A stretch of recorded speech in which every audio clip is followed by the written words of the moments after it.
Welcome back to Boy the Back of Class on World Book Day, hence this.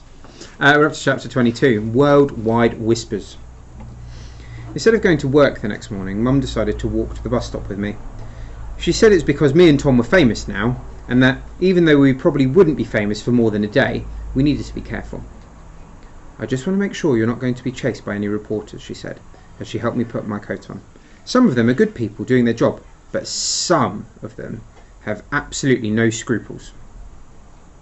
I followed Mum out of the flat, wondering what scruples were, because Mum had looked angry when she had said the word, so I knew it was bad not to have any of them.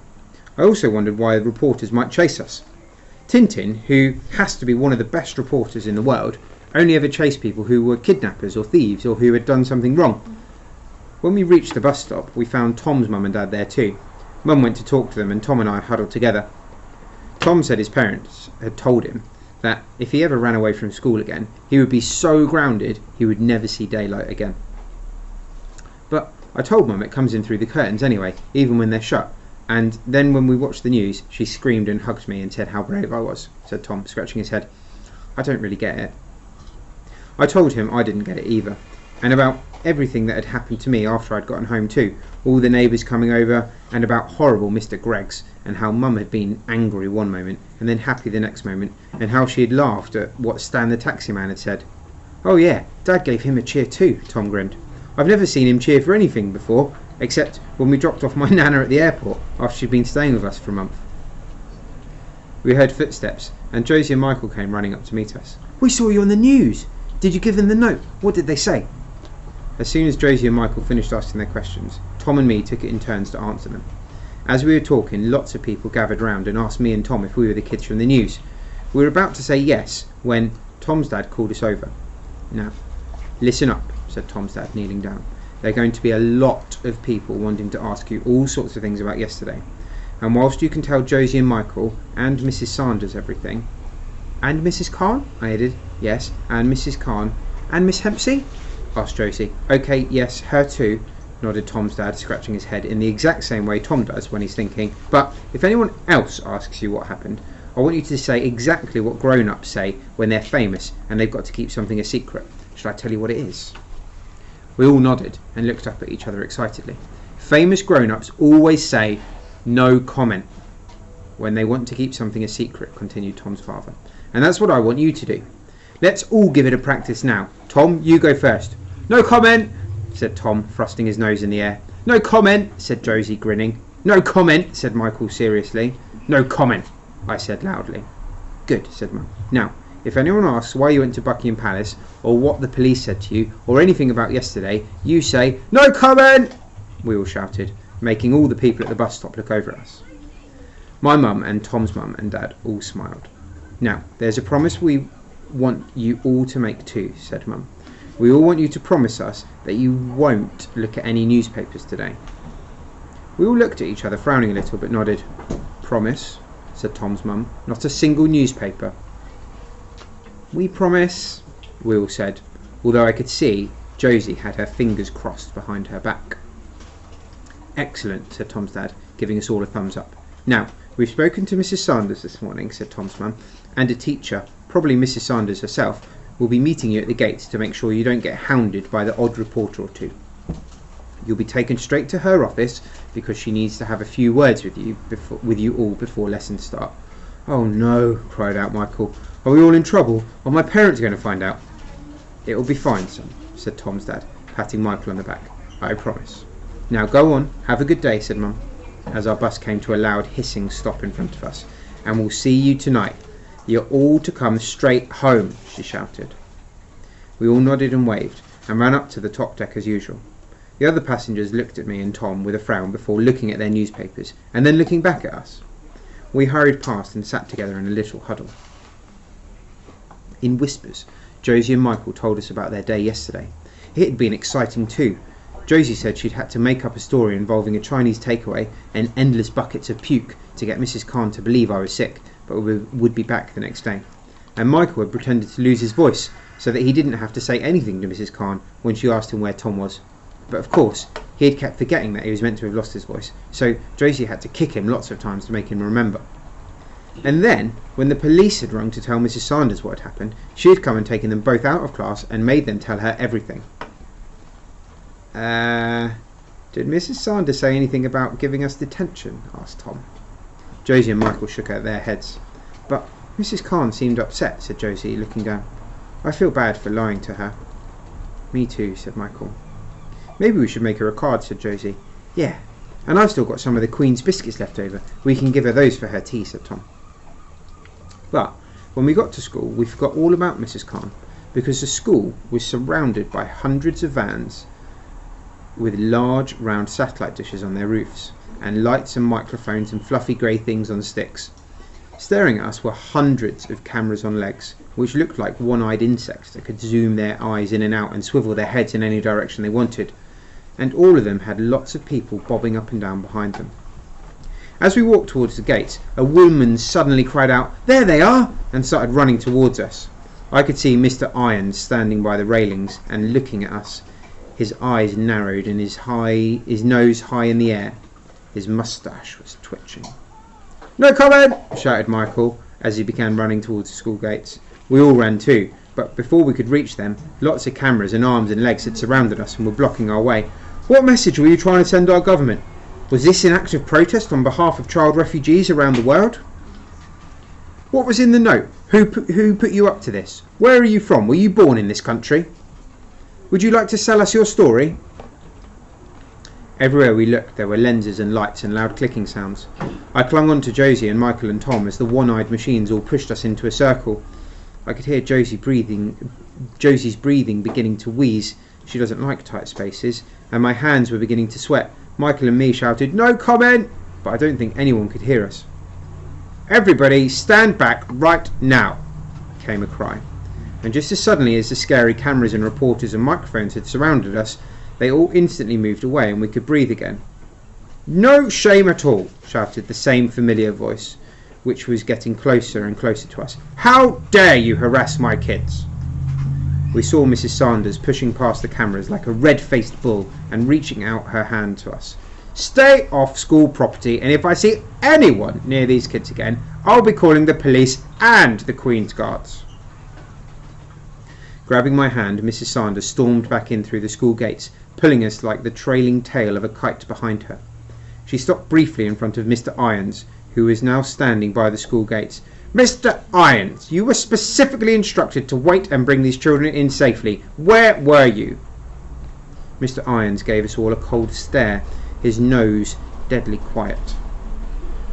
"I'm afraid I didn't see them," he said, his eyes narrowing even more and his moustache getting twitchier. "You didn't see them? Stay here, I will speak to you later." Throwing open the school doors, Mrs. Sanders led us in and stopped to look down at us properly. She was angrier than I had ever seen her, and her whole face was the colour of an extra bright pink peach. "Are you all okay?" she asked. Her voice was back to a normal volume now, but it was shaky. We all nodded, too stunned to say anything. "Anyone hurt?" We shook our heads. "Good. Now all of you are to go straight upstairs to my office," she ordered, looking over her glasses at us. "You'll find Mrs. Khan already there, along with Ahmet and his foster mum, and Miss Hempsey, and 2 police officers who want to have a quick word. I'll be up in just a minute. I need a word with Mr. Irons." And waving us along, she hurried back outside. I think there are 2 types of being scared in the world. The first type is when you do something wrong, like breaking your mum's favourite vase by accident, and you're scared of her finding out. But at the same time, because she's your mum, you know that deep down she won't ever punish you too horribly because she knows that accidents happen. But then there's another type of scared. It's when something you never ever thought would happen suddenly does, and the idea of it is so awful that you want to run away. I've only felt this type of scared once before, and that was when I saw Mum standing in the hospital corridor crying, and I knew right away that something bad had happened to my dad. I was feeling that second type of scared again now, and it made me want to be sick all over the floor. I had never thought that the greatest idea in the world would get us into trouble with the police, and I never imagined that it would get Ahmet into trouble too. I didn't want him to feel angry at us, but what if he hated us for not telling him our plan, and for the news people knowing about him, even though we hadn't meant them to. "Come on," said Josie, putting an arm over my shoulder, and together we all walked in silence up to Mrs. Sanders' office.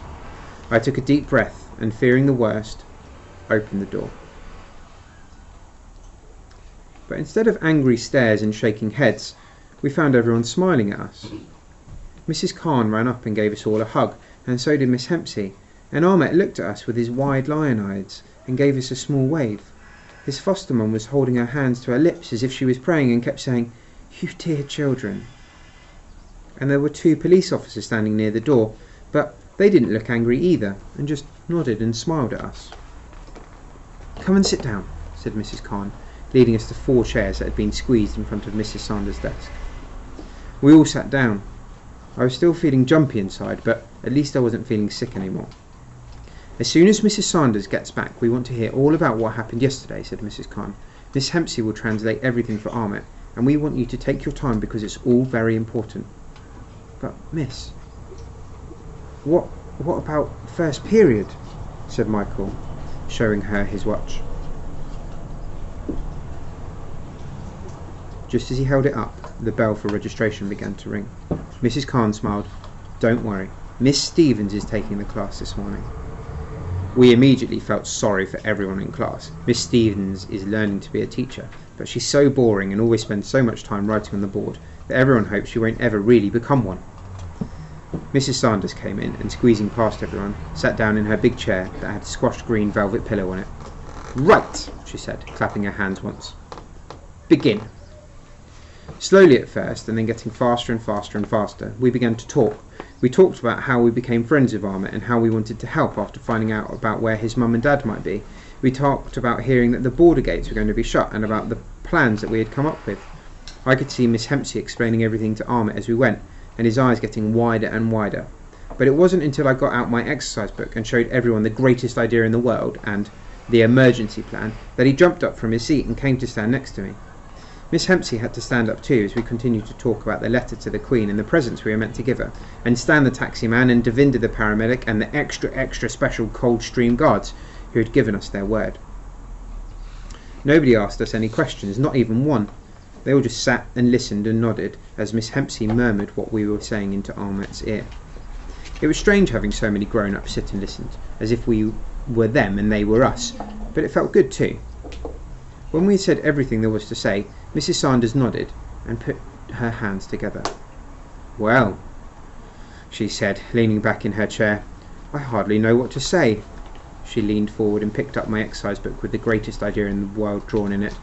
"But what I can say is that Ahmet is very, very lucky to have friends who are so passionate about helping him find his family." Mrs. Khan nodded, and I saw the 2 police officers nodding too. "Now, just to be clear," said Mrs. Sanders, peering at us over her glasses, "what you did was extremely dangerous, and your plan, or the likes of it, must never, ever be attempted again. Do you understand?" We all nodded silently. I could feel my cheeks getting hot and saw Tom's ears instantly turn bright red. "You lied to Mrs. Khan, you left school without permission, and you put yourselves in great danger. Behaviour like this would usually lead to a temporary suspension from the school." Josie gasped and Michael winced, and I could hear Tom swallowing nervously, and even Ahmet looked scared. Mrs. Sanders went on, "However, we've spoken with all of your parents, and I can understand fully that you thought this was an emergency, so—" I looked up at Mrs. Sanders and could feel everyone doing the same. "In this instance, you will not be suspended." Tom yelped a small "yes!" and Josie let out a huge puff of air that had been making her cheeks swell, and Michael gave a long sigh, and as soon as Mrs. Hempsey had told him what had happened, Ahmet cheered and clapped. But even though I felt happy too, I couldn't feel fully happy because I still wanted to know something. "And what about Ahmet's family, miss? Has the Queen found them already?" Mrs. Sanders shook her head and slowly leaned forward. "I think you should all know that the Queen... well, there are some things that even the Queen can't do." "She's a queen," frowned Tom. "She can do what she wants." I could see Ahmet staring at Mrs. Sanders as if she wasn't making any sense to him either. But Mrs. Sanders was shaking her head. "I'm afraid that's not quite true. I'm sure the Queen would like to try and help Ahmet in some way, but I doubt very much she'll be allowing to send out extra people to find his family, especially when no one knows where they are." When hearing Mrs. Sanders' words, I felt something hard hit me in the middle of my chest. I wanted to tell her that she was wrong, that the Queen could help anyone if she really wanted to, but even though my mouth opened, it couldn't say any words. "I know that may come as a huge disappointment," said Mrs. Sanders, peering over her glasses at us and looking at me the longest, "but Ahmet has lots of people trying to help him find his parents. Though even if they do find him, it may take a long time, months, maybe even years, before they can join him here. That's why he's staying with Miss York for now," she added, nodding at Ahmet's foster mum. We all stayed silent, and even though I didn't want them to, I could feel my eyes beginning to get wet and my nose tickling and something heavy sinking into the pit of my stomach. Everything we had done had been for nothing, and the greatest idea in the world was really the stupidest idea in the world. In fact, it was probably the stupidest idea in the whole universe, and I knew that everyone was thinking it too. "Now," said Mrs. Sanders kindly, "I want to show you something." She took a newspaper from out of her bag and laid it on the desk in front of us. I looked over at Michael and Tom and Josie, but I think they must have all forgotten about the promise we made, because they immediately stared to read the paper. So I wiped my eyes and looked at it too. I knew that it had to be okay to break a promise to your mum if your head teacher was telling you to. A huge headline stared up at us from the front page, and alongside it there was a blurry image of me running up to one of the Queen's guards with Tom behind me. I could tell it was me because of my bright blue rucksack, but I couldn't see my face properly at all. The paper looked like this.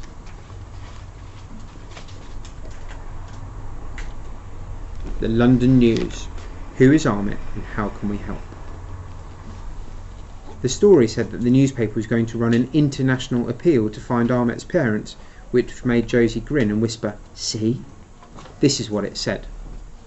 "Yesterday afternoon saw a centuries-old tradition in disarray when the changing of the guard ceremony was disrupted by two 9-year-old children. Breaking through the barriers, they attempted to give one of Her Majesty's Palace Guards a written note asking the Queen to help them find the family of a refugee boy known only as Ahmet. The decisive actions of these children have served to remind us all of the shameful hesitancy and fear which often govern our actions and those of our government. So, who is Ahmet and where is his family? This paper is determined to help and urges our readers, our leaders and our politicians to do what they can to not only find this young boy's missing family, but reunite them here on UK soil. Perhaps it is the actions of these children which will inspire political bodies across the world to finally heed the plight of refugee children everywhere. A fitting testament indeed to a young boy whose story we have yet to learn, made infamous by a daring act of true friendship. We appeal to you all not to let the brave actions of these children be in vain. Help us to find Ahmet's family." After she had finished, Mrs. Khan put the paper down and looked at us with her eyebrows raised. "So you see," she said, clasping her hands together and placing them under her chin, "all is not lost. Even if the Queen can't do as much as she'd like to, there is a whole world of people who are whispering Ahmet's name and trying to think of how to help instead." Later that morning, as I sat in lessons, I thought about what Mrs. Sanders had said. I thought about the worldwide whispers being whispered right now at that very moment, and wondered how long it would take for all of them to reach the border gate people, and Ahmet's mum and dad too. I never thought about how loud a whisper can be if there are lots of them, so all that day I whispered, "Help Ahmet," out loud too, whenever I could. So did Tom and Michael and Josie, and whenever we did it together, our whispers made us sound like an ocean.